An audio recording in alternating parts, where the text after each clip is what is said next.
What fascinates me on this planet is the diverse, many different races we have here.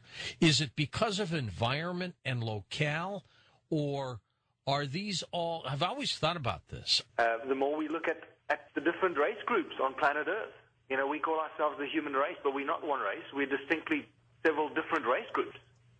And that becomes very interesting and often a very sensitive subject, but something that needs to be discussed openly without, racial prejudice and so forth. So it becomes more and more compelling.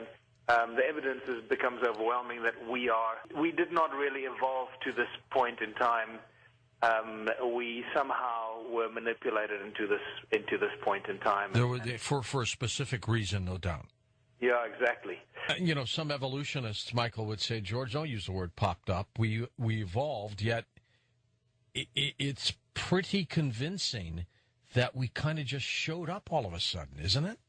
This cradle of humankind that is being sold to the world doesn't have any human skeletons in it. We have hominids in there, Australopithecus africanus and Mrs. Bless and Littlefoot, and wonderful examples of over 500 fossils that have been excavated from the Sterkfontein caves, just sort of northwest of Johannesburg. Over 500 fossils, if I've got it right. But they're all hominids, no human skeletons there. So these are all the supposedly pre-human evolutionary states. They are not human. This has become a very hot political debate in South Africa because some people believe that you've become a racist and you're drawing racial lines here. And it's got nothing to do with that. You've got to call it what it is. You've got to call it as you find it. You can't start becoming politically sensitive to one group or another. No, this is anthropology. Are these all various races from other extraterrestrials that have been here and, they've manipulated in their own image? So the Asian person, the Caucasian, the African, they are in the image of the extraterrestrial that came to this planet a long time ago. Have you ever thought of that? Yeah, absolutely. And once again, you obviously give this stuff a great deal of thought, and I think you put your finger right on the button one more time. Again, I look at this scientifically, genetically, and ecologically. If we only appeared as a species 250,000 years ago, not enough time has passed for these different race groups to have evolved. And I don't care what anybody throws at you; it's just not going to happen because the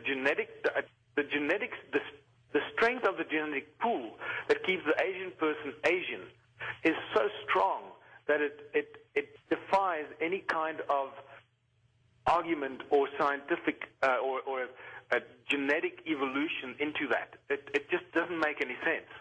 And the same goes with African people. The strength of the gene pool of African defies the movement away from that into somebody like me who's got a little pale skin and gets burnt when I run into the sun. You know? Yeah. It doesn't make any sense, and there's not enough time that has passed on Earth for us to have evolved so dramatically into these 3 or 4 distinctly different race groups. And that's why when I said earlier we call ourselves the human race, well, we're not really the human race because we are not one race group. We are 3 or 4, possibly more, distinctly different race groups. But the obvious ones are the Caucasians, the Asians, the Chinese. I suppose when I say Asian, I mean the Chinese type look, and then the black African, and that is fascinating stuff because it becomes a melting pot of debate. That what is interesting is earlier this year, I think it was in February, Craig Venter, the sort of so-called father of the Human Genome Project, gave a speech which blew everyone's mind, and it certainly blew my mind because he mentioned some startling facts. Until very recently, we were all sold the story that all humans are 99.9% genetically the same, right, identical. Well, that is no longer the case. Okay, with the Human Genome Project studies, they found out that between people and especially different race groups, there is up to a 2 or a 3% difference in their genetic structure. And that's a big difference, isn't it? It's a huge difference. It's almost, Michael, as if they all came from different places in the universe. That's certainly what it seems like. It seems like there might have been a prototype kind of person built here, and then another group by one group of extraterrestrial settlers for a specific purpose. The cloning of the humans by the Annunaki, many of your listeners will be very familiar with that. That seems to be a specific point in time, and possibly with some of the earliest human manipulation or manipulation of this new species called Homo sapien. We talk about just how we evolved on this planet. You know, we're talking about the work of Zecharia Sitchin and his theories of the 12th planet. Robert Saffier does a very thorough job trying to coordinate all the various people who are talking about this. And it's growing, I think. It's growing, and it's getting bigger and bigger and bigger.